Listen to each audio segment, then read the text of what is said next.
A marinha romana tardia. Fraca, degenerada, apenas uma sombra do que era antes. A outrora poderosa frota dos romanos que dominava o Mediterrâneo, que uma vez derrotou até a poderosa Cartago, centenas de anos depois, em declínio, em desuso, lentamente se desintegrando, por volta de 400 depois de Cristo, incapaz de defender o Mare Nostrum, o Mediterrâneo. Ou era, como tantas vezes com questões romanas tardias de qualquer tipo, os romanos tardios são frequentemente retratados novamente como descendentes fracos e degenerados de ancestrais mais poderosos.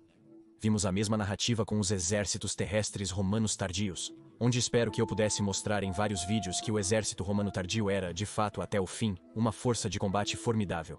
E claro, a marinha romana tardia compartilha o mesmo destino que os exércitos terrestres romanos tardios, em que os historiadores frequentemente passam por cima, às vezes em apenas algumas frases. E o veredicto parece muito claro, ou seja, que a marinha romana tardia era apenas uma sombra de seu antigo eu. Mas isso é verdade?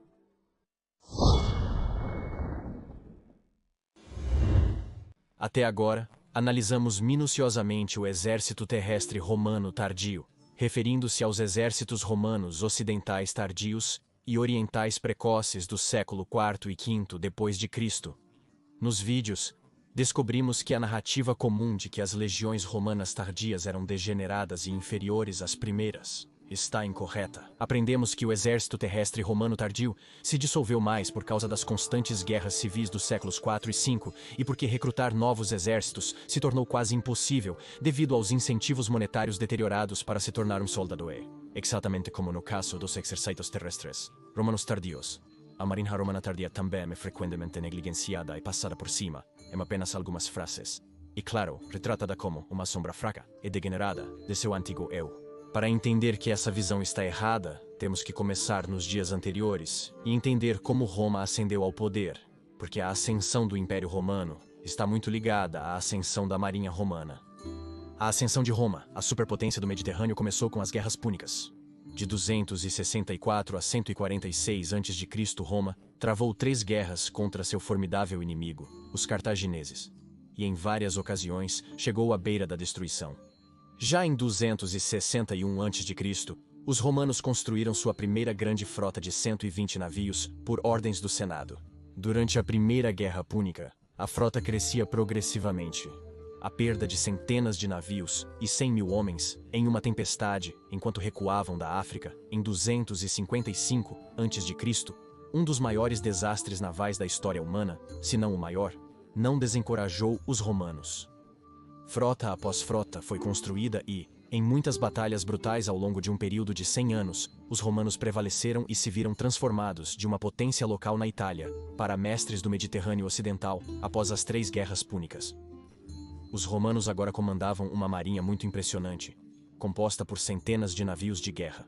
Nos 2 séculos subsequentes, os gregos, Mitrídates de Ponto, basicamente todos que representavam uma ameaça, foram derrotados e, na época de Augusto, o Mediterrâneo se tornou um lago romano, Nosso Mar, traduzido como Nosso Mar. O único inimigo que restava era a própria Roma, os inimigos de dentro.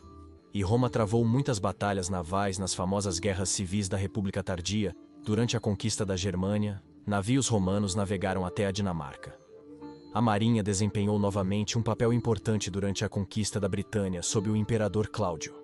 Durante a Pax Romana, não havia mais inimigos de perigo notável, e a marinha era principalmente usada para reprimir algumas insurreições locais, ou como proteção para remessas de grãos para Roma e em rios para garantir as muitas fronteiras do império. Mas porque durante 200 anos houve paz no Mediterrâneo, a complacência começou a se instalar e se você é um nerd de Roma como eu, e as chances são muito altas de que você seja se estiver assistindo a este vídeo, então você pode estar interessado nos incríveis anéis e outros acessórios romanos que a loja SPQR está construindo. Eles fazem anéis legionários, eles fazem anéis com diferentes temas, eles até fazem réplicas de moedas, estátuas, pingentes, atributos e terracotas, e a coisa mais incrível é que eles fazem à mão cada peça. Isso mesmo, este é um material realmente de alta qualidade e artesanal. Não há presente melhor para você ou alguém que você conhece que pode ser um fã de Roma. Eu coloquei o link para a loja deles na descrição do vídeo, no comentário fixado, e com este link você pode obter um desconto de 10 em cada compra, se digitar o código de desconto Majorianos. Então vá e confira o sortimento deles. É realmente incrível. Mas então veio a crise do terceiro século, e de repente os romanos se viram sob ataque de tribos germânicas, que, como tantas vezes, imediatamente aproveitaram as constantes guerras civis que estavam em fúria e enfraquecendo o Império Romano. Mas porque houve paz por 200 anos no Mediterrâneo, a outrora poderosa frota romana começou a se deteriorar. Portanto, frotas completamente novas tiveram que ser construídas para derrotar essas tribos, algumas das quais foram capazes de construir seus próprios navios no final dos anos 260 depois de Cristo. Atenas, Corinto e muitas outras cidades costeiras da Grécia foram saqueadas e parcialmente destruídas pelos invasores, mas os romanos conseguiram derrotá-los e repeli-los em várias batalhas terrestres e navais. Mas é claro que as secessões de Póstumo em 260 e mais tarde, Caráusio em 286, e as constantes guerras civis diminuíram ainda mais o tamanho da marinha romana. Diocletiano aumentou novamente a marinha de 46.000 para 64.000 homens e em 296 depois de Cristo em desembarque naval, a Britânia foi restaurada ao Império Romano. Agora, quão grande era a marinha romana tardia do século IV depois de Cristo? Aqui temos que analisar a Batalha de Helesponto como a única grande batalha naval do século IV, que ocorreu em 324 depois de Cristo entre as forças de Constantino e seu rival Licínio. Eram 200 navios do lado de Constantino, comandados pelo filho de Constantino, Crispo, contra Licínio, 350 navios comandados por Abantus. Crispo venceu contra todas as chances, principalmente graças a uma tempestade que arrastou a maioria dos navios. Crispo foi posteriormente executado por Constantino, fale sobre um pai ingrato. Mas esses números são interessantes, porque nos dizem que a marinha romana tardia não pode ter sido tão degenerada, já que esses são números bastante grandes. A famosa Batalha Naval de Ácio, em 31 a.C., por exemplo, travada entre Otaviano, o posterior Augusto e Marco Antônio, não envolveu muitos mais navios. A saber, 400 do lado de Otaviano contra 250 do lado de Marco Antônio. Vemos que esses são números bastante semelhantes à Batalha de Helesponto. E, portanto, a marinha do Império Romano tardio ainda era bastante impressionante em tamanho. Em relação à organização da marinha, desde o tempo de Augusto era organizada no sistema de classes, frotas que estavam estacionadas em certos portos. A classe germânica, por exemplo, era uma grande frota que operava no rio Reno e desempenhou um papel crucial na defesa da Gália contra incursões germânicas. Mas havia outras classes, e elas estavam sob controle do Praefectus Classes. Havia também duas frotas pretorianas que, semelhantes à guarda pretoriana, estavam sob comando direto do imperador.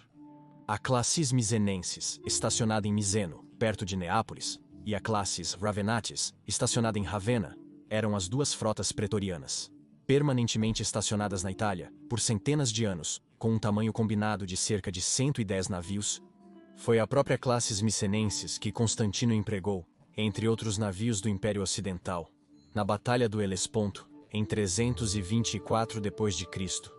Após sua vitória sobre Licínio, Constantino mudou a principal base naval da frota romana para Constantinopla, esgotando assim o oeste de grande parte de seu poder naval. Aqui podemos ver novamente que a ascensão do leste foi de certa forma construída sobre a queda do oeste, e Constantino novamente desempenhou um grande papel nisso. Não é de se admirar, então, que o Império Romano do Ocidente se encontrasse sem uma marinha mediterrânea no decorrer do século IV. Vegetius, em sua obra do final do século IV, De Re Militari, já notou que as duas frotas pretorianas da Itália já não existiam mais naquela época.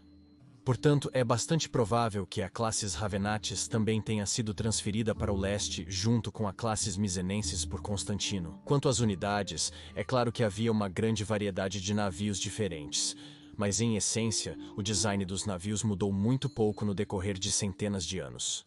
Claro, também havia muitos navios mercantes e navios de grãos que transportavam remessas de grãos da África para Roma. Mas eles não contavam para a marinha romana. A marinha romana tardia era composta somente por navios de guerra e transportadores de tropas. Os navios empregados nos séculos IV e V teriam uma aparência semelhante aos primeiros navios romanos após as guerras púnicas. A única mudança significativa foi que o ariete perdeu sua importância. Então os navios romanos tardios normalmente não tinham um ariete, ao contrário dos primeiros navios romanos de 600 anos antes. Parece que a tática de ariete no oponente havia sido abandonada. Mas além disso, esses navios de guerra romanos tardios eram do clássico design de remo mais vela, como em Os Tempos da República. Isso significa que no convés havia remadores e acima do convés havia velas. Havia birremos, trirremos, quadrirremos, quintirremos, hexarremos, remos e até mesmo maiores são mencionados. O número representa como os remadores foram organizados. Um trirremo típico, por exemplo, tinha 3 remadores organizados por remo, muitas vezes um por leme, mas outras configurações também eram, claro, possíveis. As frotas pretorianas, especificamente a classes misenenses mencionada anteriormente, tinham o maior navio, que era um hexareme chamado Ops. Era o navio principal de toda a frota romana. Podemos supor que foi bastante impressionante. Esses navios tinham até 50 metros de comprimento às vezes, até tinham uma ou várias torres no convés, atuando como plataformas de tiro elevadas para arqueiros. A tripulação deles chegava a centenas. Mas até navios maiores são mencionados, no entanto, não temos detalhes exatos de quais eram os maiores navios da marinha romana. Décadas, então dezenas, e até maiores são mencionados na antiguidade. Por exemplo, Ptolomeu IV aparentemente construiu 40 pares de 40 remadores de cada lado. O navio tinha 130 metros de comprimento e precisava de 4.000 remadores e 400 outros tripulantes. Este foi o maior navio já construído na antiguidade, mas era muito lento e impraticável devido ao seu tamanho gigantesco. Era mais um projeto de prestígio e para se exibir. E é improvável que a frota romana tivesse navios maiores que a Hexereme mencionada anteriormente. E até mesmo esse tamanho de navio pode não ter existido mais na antiguidade tardia. Quinquerremes e Hexeremes podem não ter sido mais usados após os 2.000 anos de Pax Romana.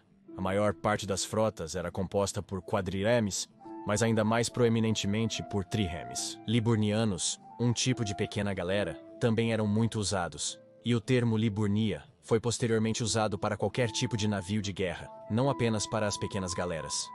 Eu mencionei anteriormente a classe germânica no rio Reno. Esta classe foi abandonada após a Gália ser invadida em 407 d.C. por uma coalizão de tribos germânicas. Como consequência, Constantino III navegou da Grã-Bretanha para a Gália, levando consigo toda a classe britânica, da qual não sabemos o que aconteceu mais tarde. Provavelmente foi abandonada ou destruída nas muitas guerras civis de Honório contra os muitos usurpadores do Império Ocidental.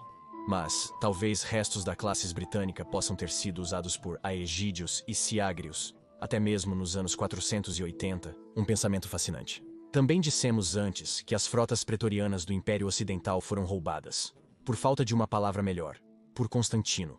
De modo que o Ocidente não tinha um suprimento adequado de navios para combater efetivamente as invasões germânicas. Foi assim que os vândalos conseguiram navegar para a África a partir da Espanha em 429, o que marcaria um ponto de virada para o Império Romano do Ocidente.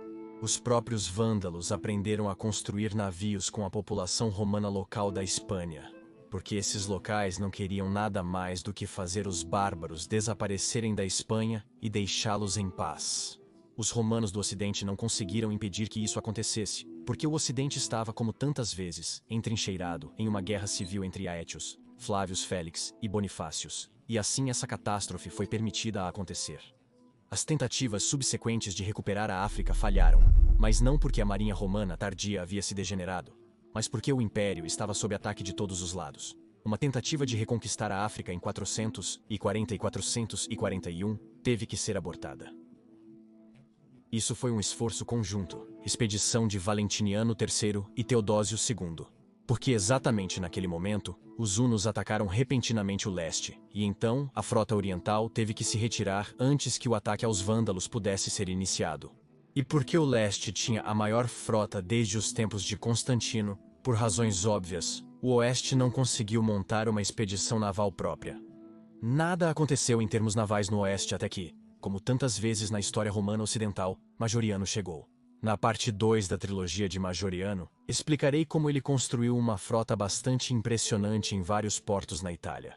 E assim, por alguns anos as invasões vândalas na costa da Itália pararam. No entanto, a principal frota de Majoriano foi destruída por traidores, ou em um ataque surpresa dos vândalos em Cartagena, em 460 d.C. 300 navios foram perdidos naquele desastre fatídico. o que era um tamanho muito respeitável para um suposto Império Romano do Ocidente fraco e degenerado, um tamanho semelhante aos dias de Augusto, como vimos anteriormente. Apenas 8 anos depois, então, o Império Romano do Ocidente e do Oriente uniu forças em uma das maiores operações navais da Antiguidade. Uma frota total de 1.100 navios foi acumulada pelo leste e oeste, com a parte muito maior, é claro, pelo leste, e que o famoso desastre do Cabo Bon em 468 d.C., esta frota foi desperdiçada porque o comandante da frota cometeu alguns erros táticos terríveis, sobre os quais falei em detalhes neste vídeo. Então vemos que o final do Império Romano foi bastante impressionante. 300 navios de guerra sob Majorian e 1.100 sob os imperadores Leão I e Antêmio. Marcelinos da Dalmácia também tinha uma frota de cerca de 100 navios à sua disposição. E isso certamente não é fraco e degenerado, como alguns historiadores gostariam de nos fazer acreditar.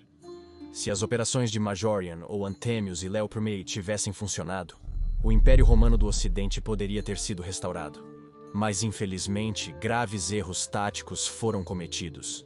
E assim, a Marinha Romana pereceu no Oeste de vez quando o Império Romano do Oeste se dissolveu, não por causa da degeneração da Marinha, mas por causa de más decisões táticas.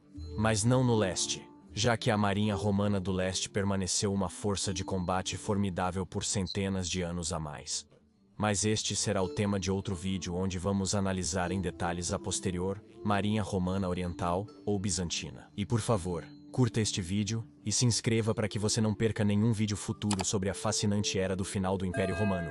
E por favor, considere apoiar meu trabalho no Patreon ou via associação ao YouTube, porque a sustentabilidade a longo prazo deste canal realmente depende do seu apoio, e eu gostaria especialmente de agradecer ao nosso novo apoiador, Sol Invictus, Daniel Val, ou Daniel Vale. Não sei como pronunciar isso. Muito obrigado, Daniel, pelo seu incrível apoio. Sério, este canal não funcionaria sem nossos incríveis membros do Patreon e do YouTube, e eu quero agradecer a cada um e a todos que estão apoiando este canal de qualquer forma. Se quiser aprender mais sobre os exércitos terrestres romanos posteriores, assista a este vídeo, no canto superior direito. Mas se você estiver mais interessado em aprender se o soldado romano tardio era inferior ao legionário inicial, você pode assistir ao outro vídeo no canto inferior direito. Agradeço novamente a todos os amigos da história romana, Gratias Tibiago,